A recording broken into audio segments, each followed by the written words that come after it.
ಅರ್ಥ ಮಾಡ್ಕೊಳ್ಬೇಕು ಈ ಹಿಂದೂಗಳು. ಈ ನಿರಭಿಮಾನಿ ಜಾತಿವಾದಿ ಬದ್ಧತೆ ಇಲ್ಲದ ಒಗ್ಗಟ್ಟಿಲ್ಲದ ಈ ಹಿಂದೂಗಳಿದಾರಲ್ಲ, ಈ ದರಿದ್ರ ಮನಸ್ಥಿತಿಯಿಂದ ಹೊರಗಡೆ ಬರಬೇಕು. ಇದನ್ನ ಅರ್ಥ ಮಾಡ್ಕೊಳ್ಬೇಕು ಈ ಹಿಂದೂಗಳು. ಈ ನಿರಭಿಮಾನಿ ಜಾತಿವಾದಿ ಬದ್ಧತೆ ಇಲ್ಲದ ಒಗ್ಗಟ್ಟಿಲ್ಲದ ಈ ಹಿಂದೂಗಳಿದಾರಲ್ಲ, ಈ ದರಿದ್ರ ಮನಸ್ಥಿತಿಯಿಂದ ಹೊರಗಡೆ ಬರಬೇಕು. ಇದನ್ನ ಅರ್ಥ ಮಾಡ್ಕೊಳ್ಬೇಕು ಈ ಹಿಂದೂಗಳು. ಈ ನಿರಭಿಮಾನಿ ಜಾತಿವಾದಿ ಬದ್ಧತೆ ಇಲ್ಲದ ಒಗ್ಗಟ್ಟಿಲ್ಲದ ಈ ಹಿಂದೂಗಳಿದಾರಲ್ಲ, ಈ ದರಿದ್ರ ಮನಸ್ಥಿತಿಯಿಂದ ಹೊರಗಡೆ ಬರಬೇಕು. ಅದರಲ್ಲಿ ಈ ತಿಳಿಗೇಡಿ ಹಿಂದೂಗಳಿಗೆ, ಬುದ್ಧಿಗೇಡಿ ಹಿಂದೂಗಳಿಗೆ ಹೇಳಲಿಕ್ಕೆ ಬಯಸ್ತೀನಿ, ನೀವು ಯೋಚನೆಯನ್ನು ಮಾಡಿ. ನೀವು ಮುಸ್ಲಿಮರನ್ನ ದೂಷಣೆ ಮಾಡೋಂಥದ್ದಲ್ಲ, ಆದರೆ ಅವರಲ್ಲಿರುವಂಥ ಒಂದು ಇಕೋಸಿಸ್ಟಮ್ನ, ಅವ್ರ ಮೈಂಡ್ ಸೆಟ್ಟನ್ನು ಅರ್ಥ ಮಾಡ್ಕೊಳ್ಳಿ. ಪ್ರತಿನಿತ್ಯನೂ ಕೂಡ ಮಸೀದಿ ಮೇಲೆ ಮೈಕ್ ಇಟ್ಕೊಂಡು ಅಲ್ಲಾಹನ್ ಬಿಟ್ಟರೆ ದೇವರಿಲ್ಲ ದೇವರಿಲ್ಲ ದೇವರಿಲ್ಲ ಅಂತ 3 ಹೊತ್ತೂ ಕೂಡ ಬಾಂಬಡಿ ಬಜಾಯಿಸ್ತಾರೆ. ಅದರಲ್ಲಿ ಈ ತಿಳಿಗೇಡಿ ಹಿಂದೂಗಳಿಗೆ, ಬುದ್ಧಿಗೇಡಿ ಹಿಂದೂಗಳಿಗೆ ಹೇಳಲಿಕ್ಕೆ ಬಯಸ್ತೀನಿ, ನೀವು ಯೋಚನೆಯನ್ನು ಮಾಡಿ. ನೀವು ಮುಸ್ಲಿಮರನ್ನ ದೂಷಣೆ ಮಾಡೋಂಥದ್ದಲ್ಲ, ಆದರೆ ಅವರಲ್ಲಿರುವಂಥ ಒಂದು ಇಕೋಸಿಸ್ಟಮ್ನ, ಅವ್ರ ಮೈಂಡ್ ಸೆಟ್ಟನ್ನು ಅರ್ಥ ಮಾಡ್ಕೊಳ್ಳಿ. ಪ್ರತಿನಿತ್ಯನೂ ಕೂಡ ಮಸೀದಿ ಮೇಲೆ ಮೈಕ್ ಇಟ್ಕೊಂಡು ಅಲ್ಲಾಹನ್ ಬಿಟ್ಟರೆ ದೇವರಿಲ್ಲ ದೇವರಿಲ್ಲ ದೇವರಿಲ್ಲ ಅಂತ 3 ಹೊತ್ತೂ ಕೂಡ ಬಾಂಬಡಿ ಬಜಾಯಿಸ್ತಾರೆ. ಅದರಲ್ಲಿ ಈ ತಿಳಿಗೇಡಿ ಹಿಂದೂಗಳಿಗೆ, ಬುದ್ಧಿಗೇಡಿ ಹಿಂದೂಗಳಿಗೆ ಹೇಳಲಿಕ್ಕೆ ಬಯಸ್ತೀನಿ, ನೀವು ಯೋಚನೆಯನ್ನು ಮಾಡಿ. ನೀವು ಮುಸ್ಲಿಮರನ್ನ ದೂಷಣೆ ಮಾಡೋಂಥದ್ದಲ್ಲ, ಆದರೆ ಅವರಲ್ಲಿರುವಂಥ ಒಂದು ಇಕೋಸಿಸ್ಟಮ್ನ, ಅವ್ರ ಮೈಂಡ್ ಸೆಟ್ಟನ್ನು ಅರ್ಥ ಮಾಡ್ಕೊಳ್ಳಿ. ಪ್ರತಿನಿತ್ಯನೂ ಕೂಡ ಮಸೀದಿ ಮೇಲೆ ಮೈಕ್ ಇಟ್ಕೊಂಡು ಅಲ್ಲಾಹನ್ ಬಿಟ್ಟರೆ ದೇವರಿಲ್ಲ ದೇವರಿಲ್ಲ ದೇವರಿಲ್ಲ ಅಂತ 3 ಹೊತ್ತೂ ಕೂಡ ಬಾಂಬಡಿ ಬಜಾಯಿಸ್ತಾರೆ. ಜಮ್ಮು ಕಾಶ್ಮೀರದ ಪಹಲ್ಗಾಮ್ನಲ್ಲಿ ಪ್ರವಾಸಕ್ಕೆ ಹೋಗಿದ್ದಂತಹ ಹಿಂದೂ ಪುರುಷರನ್ನು ಹೆಕ್ಕಿ 28 ಜನರನ್ನು ಮಾರಣ ಹೋಮವನ್ನು ಮಾಡಲಾಗಿದೆ. ಬಹಳ ಸ್ಪೆಸಿಫಿಕ್ಕಾಗಿ ಧರ್ಮವನ್ನು ಕೇಳಿ ಅದನ್ನು ಖಾತ್ರಿಪಡಿಸೋದಕ್ಕೋಸ್ಕರವಾಗಿ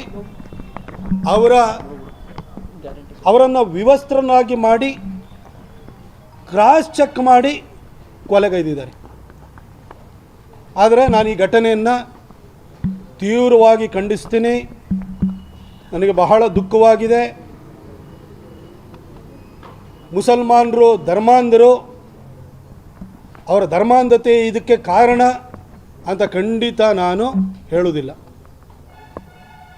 ಆದರೆ ಈ ನಿರಭಿಮಾನಿ ಜಾತಿವಾದಿ ಬದ್ಧತೆ ಇಲ್ಲದ ಒಗ್ಗಟ್ಟಿಲ್ಲದ ಹಿಂದೂಗಳನ್ನು ನಾನು ಕೇಳಲಿಕ್ಕೆ ಬಯಸ್ತೇನೆ. ಆ ಘಟನೆಯಲ್ಲಿ ಕೊಲೆಯಾಗಿರುವಂತಹ ಮಂಜುನಾಥ್, ನೀವು ಮಂಜುನಾಥ್ ಮುಂದೆ ರಾವ್ ಇದೆಯೋ ಶರ್ಮಾ ಇದೆಯೋ ಅಂತ ಅವ್ರು ಕೇಳಲಿಲ್ಲ. ನೀ ಹಿಂದೂನೋ ಅಲ್ಲವೋ ಅಷ್ಟೇ ಕೇಳಿರೋದು.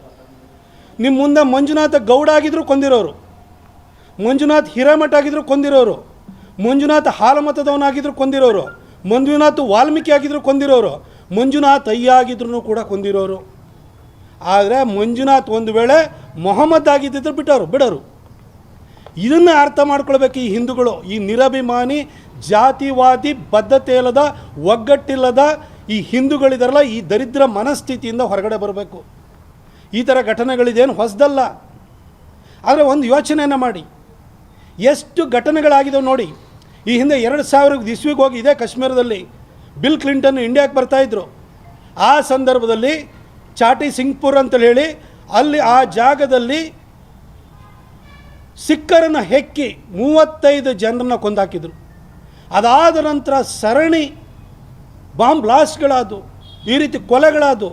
ಅದರಲ್ಲಿ ಬೆಂಗಳೂರಿನಲ್ಲಿ ಮಲ್ಲೇಶ್ವರಮ್ನಲ್ಲಿ BJP ಆಫೀಸ್ ಎದುರುಗಡೆ ನಡೆದಿದ್ದಿರ್ಬೋದು, ಚಿನ್ನಸ್ವಾಮಿ ಸ್ಟೇಡಿಯಮ್ಮಲ್ಲಿ ಬಾಂಬ್ ಬ್ಲಾಸ್ಟ್ ಆಗಿದ್ದಿರ್ಬೋದು, ಸೂರತ್ನಲ್ಲಿ ಬಾಂಬ್ ಬ್ಲಾಸ್ಟ್ ಆಗಿದ್ದಿರ್ಬೋದು, ಜರ್ಮನ್ ಬೇಕರಿ ಎದುರು ಪುಣೆದಲ್ಲಿ ಆಗಿದ್ದ ಬಾಂಬ್ ಬ್ಲಾಸ್ಟ್ ಇರ್ಬೋದು, ಮುಂಬೈ ಅಟ್ಯಾಕ್ ಇರ್ಬೋದು, ಅಥವಾ ನಿಮಗೆ ಲುಂಬಿನಿ ಗಾರ್ಡನ್ನಲ್ಲಿ ನಡೆದಂಥ ಅಟ್ಯಾಕ್ ಇರ್ಬೋದು.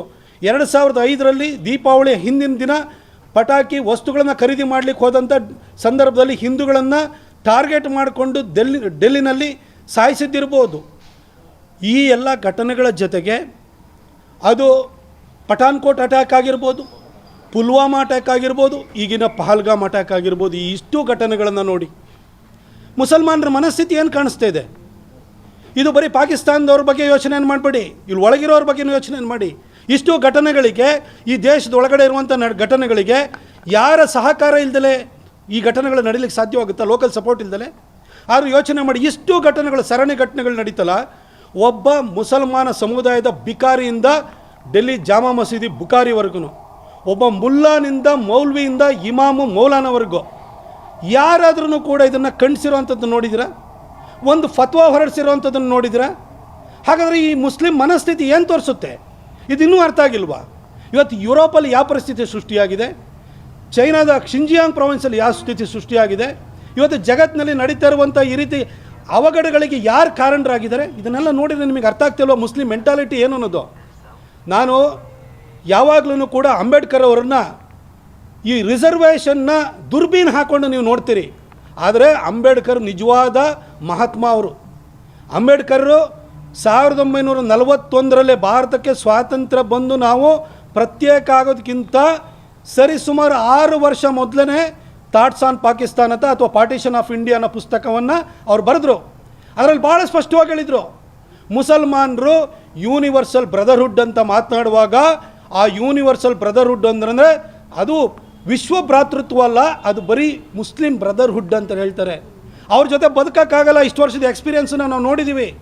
ಅದಕ್ಕೋಸ್ಕರ ಪಾಪ್ಯುಲೇಷನ್ ಎಕ್ಸ್ಚೇಂಜಿಗೆ ಹೋಗಿ ಅಂತೇಳಿ ಅವತ್ತೇ ಪರಿಯಾಗಿ ಕಿವಿ ಮಾತನ್ನು ಹೇಳಿದರು.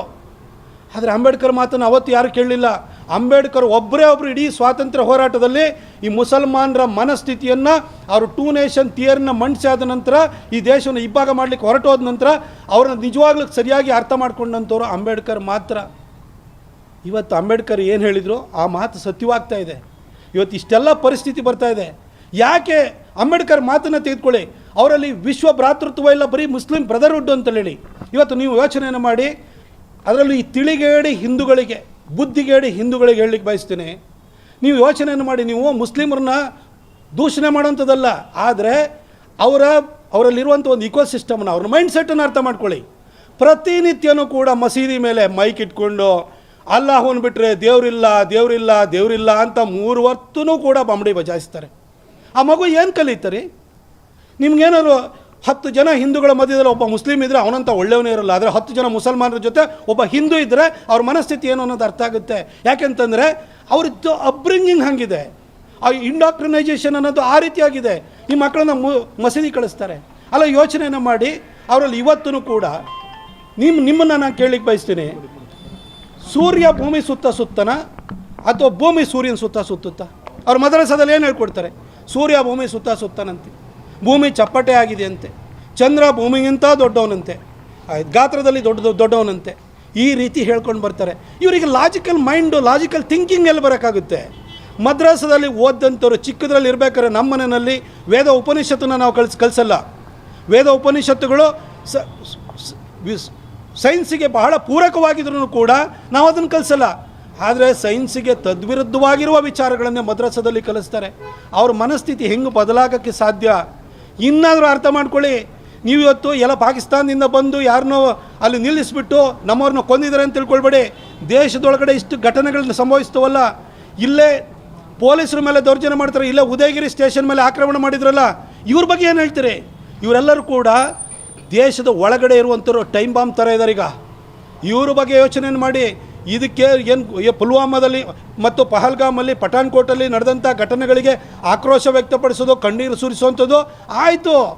ಅದರಿಂದ ಏನಾದ್ರು ಆಗ್ತಿದೆಯಾ? ಏನಾದ್ರು ಬುದ್ಧಿ ಕಲ್ತ್ಕೊಳ್ತಿದ್ರೆ ಹಿಂದೂಗಳು? ಇವತ್ತವರೆಗೂ ಬುದ್ಧಿ ಬಂದಿಲ್ಲ.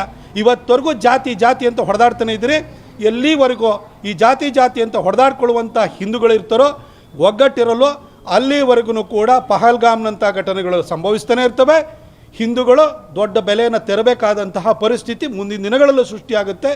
ಅದಕ್ಕೋಸ್ಕರವಾಗಿ ಈ ಪಹಲ್ಗಾಮ್ ಘಟನೆಯ ನಂತರನಾದ್ರೂ ಕೂಡ ನಿಮ್ಮ ಜಾತಿ ಬಿಟ್ಟು ಇನ್ನಾದರೂ ಹಿಂದೂಗಳು ಒಂದಾಗಿ ಮುಸಲ್ಮಾನರ ಜೊತೆ ಭ್ರಾತೃತ್ವ ಅನ್ನೋದು ಸಾಧ್ಯ ಇಲ್ಲ. ಇದೆಲ್ಲ ಮೀಡಿಯಾದಲ್ಲಿ ತೋರಿಕೆಗೆ ಅಷ್ಟೇ. ಮುಸಲ್ಮಾನರಲ್ಲಿ ಯಾವುದೇ ಘಟನೆ ನಡೆದಿದ್ದು ಮುಸಲ್ಮಾನರೆಲ್ಲ ಕೆಟ್ಟವರಲ್ಲ ಅಂತ. ಬಟ್ ಕೆಟ್ಟವರೆಲ್ಲ ಮುಸಲ್ಮಾನರು ಯಾಕಾಗಿರ್ತಾರೆ ಸರ್? ಯಾವ ಕಾರಣಕ್ಕೋಸ್ಕರವಾಗಿ ಅವ್ರನ್ನ ಹೆಕ್ಕಿ ಹೊಡೆದ್ರೆ? ನಾನು ಕೇಳಲಿಕ್ಕೆ ಬಯಸ್ತೀನಿ, ಮತ್ತೊಂದು ಸರಿ ಕೇಳಲಿಕ್ಕೆ ಬಯಸ್ತೀನಿ. ಒಬ್ಬ ಬಿಕಾರಿಯಿಂದ ಬುಕಾರಿವರೆಗೂ ನಿಮ್ಮ ಫೇಸ್ಬುಕ್ ಪೇಜ್ ಇರ್ಬೋದು, ಇನ್ಸ್ಟಾಗ್ರಾಮ್ ಪೇಜ್ ಇರ್ಬೋದು, ಟ್ವಿಟರ್ ಪೇಜ್ ಇರ್ಬೋದು, ಎಲ್ಲಾದ್ರೂ ಕೂಡ ಒಬ್ಬರಾದ್ರೂ ನೀವು ಖಂಡಿಸ್ತೀರೇನ್ರಿ? ಒಬ್ಬರಾದ್ರೂ ಫತ್ವಾ ಹೊರಡಿಸ್ತೀರೇನ್ರಿ? ಇದು ನಮ್ಮ ಧರ್ಮಕ್ಕೆ ವಿರೋಧ ಅಂತ ನೀವು ಯಾವ ಥರ ಹೇಳ್ತೀರೇನ್ರಿ? ಒಬ್ಬರಾದ್ರೂ ಎಷ್ಟು ಜನ ಹೇಳಿದ್ರಲ್ಲಿ? ನಿಮ್ಮ ಮಧ್ಯದಲ್ಲಿರುವಂಥ ನಿಮ್ಮ ಸ್ನೇಹಿತರನ್ನು ಕೇಳಿ, ಅವ್ರು ಯಾವ ಥರ ಕಣ್ಣೀರು ಹಾಕ್ತಾಯಿದ್ದಾರೆ? ಈ ಥರ ಮನಸ್ಥಿತಿನೇ ಅವರಲ್ಲಿ ಬರಲ್ಲ. ಇದು ಅವರಲ್ಲಿ ಒಬ್ಬ ಹ್ಯುಮ್ಯಾನಿಟಿ ಅನ್ನೋದೇ ಇಲ್ಲ ಅನ್ನೋ ರೀತಿಯಲ್ಲಿ ಅವ್ರು ವರ್ತಿಸ್ತಾ ಇದ್ದಾರೆ.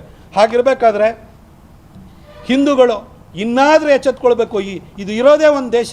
ನೀವೇನು ಯುರೋಪಿಗೆ ಹೋಗ್ತೀರಿ ಅಂದರೆ ಯುರೋಪ್ ಪರಿಸ್ಥಿತಿ ಇನ್ನೂ ಹೀನಾಯವಾಗಿ ಹೋಗಿದೆ. ಅಮೆರಿಕದಲ್ಲಿ ನಿಮ್ಮನ್ನು ಒಳಗಡೆ ಬಿಟ್ಕೊಳ್ಳಲ್ಲ. ಪಕ್ಕದಲ್ಲಿದ್ದಂಥ ನೇಪಾಳ ಒಂದು ಹಿಂದೂ ಕಂಟ್ರಿ ಇತ್ತು, ಅದನ್ನು ಅಲ್ಲಿ ಅವ್ರ ಹಿಂದೂಗಳ ಮೂರ್ಖ ಹಿಂದೂಗಳೇ ಮುಗಿಸ್ಬಿಟ್ರು ಅದನ್ನು. ಪಕ್ಕದಲ್ಲಿರುವಂಥ ಬಾಂಗ್ಲಾದೇಶದ ಪರಿಸ್ಥಿತಿ ಏನಾಗಿದೆ ಅಂತ ನೋಡಿ. ಇವತ್ತು ಬಾಂಗ್ಲಾದೇಶದಲ್ಲಿ ಅಲ್ಲಿನ ಮೊಹಮ್ಮದ್ ಯೂನುಸ್ ಪ್ರಧಾನಿಯಾಗಿ ಕೈಗೊಂಬೆ ಆಗಿ ಬಂದಾದ ನಂತರ ಹಿಂದೂಗಳ ಮೇಲೆ ಸತತವಾಗಿ ಆಕ್ರಮಣ ನಡೀತು. ಆದರೆ ನಮ್ಮ ಕರ್ನಾಟಕದ ಒಬ್ಬ ರಾಜಕಾರಣಿ ಡಿ ಕೆ ಶಿವಕುಮಾರ್ ಅವರು ಮೊಹಮ್ಮದ್ ಯೂನುಸ್ ನನಗೆ ಆದರ್ಶ ಅಂತ ಹೇಳಲಿಕ್ಕೆ ಹೋಗ್ತಾರೆ. ಅಂದರೆ ಹಿಂದೂಗಳನ್ನ ಕೊಲೆ ಮಾಡುವಂಥ ವ್ಯಕ್ತಿ, ಹಿಂದೂಗಳ ಮೇಲೆ ದೌರ್ಜನ್ಯ ಮಾಡುವಂಥ ವ್ಯಕ್ತಿ ನನಗೆ ಆದರ್ಶ ಅಂತ ಹೇಳ್ತಾರೆ. ಇದರಿಂದ ಕಾಂಗ್ರೆಸ್ಸಿನ ಮನಸ್ಥಿತಿ ಅರ್ಥ ಆಗುತ್ತೆ. ದಯವಿಟ್ಟು ಹಿಂದೂಗಳೇ ಇನ್ನಾದರೂ ಎಚ್ಚೆತ್ಕೊಳ್ಳಿ ಅಂತ ಹೇಳಿ ನಾನು ಕೇಳ್ಕೊಳ್ತೀನಿ. ಕಳೆದ 25 ವರ್ಷಗಳಿಂದ ಒಬ್ಬ ಪತ್ರಕರ್ತನಾಗಿ, ಒಬ್ಬ ಸಂಸದನಾಗಿ, ಬಿಜೆಪಿಯ ಕಾರ್ಯಕರ್ತನಾಗಿ ಪರಿಪರಿಯಾಗಿ ಬಿಡಿಸಿ ಹೇಳ್ತಾ ಬಂದಿದ್ದೀನಿ. ಅಂಬೇಡ್ಕರ್ ಅಂತಹ ಮಹಾನುಭಾವ 1941ರಲ್ಲೇ ಹೇಳಿದರು. ಇನ್ನೂ ನಿಮ್ಗೆ ಅರ್ಥ ಆಗಲಿಲ್ಲ ಅಂತ ಹೇಳಿದರೆ ಇನ್ನೇನು ಮಾಡೋಕ್ಕಾಗಲ್ಲ.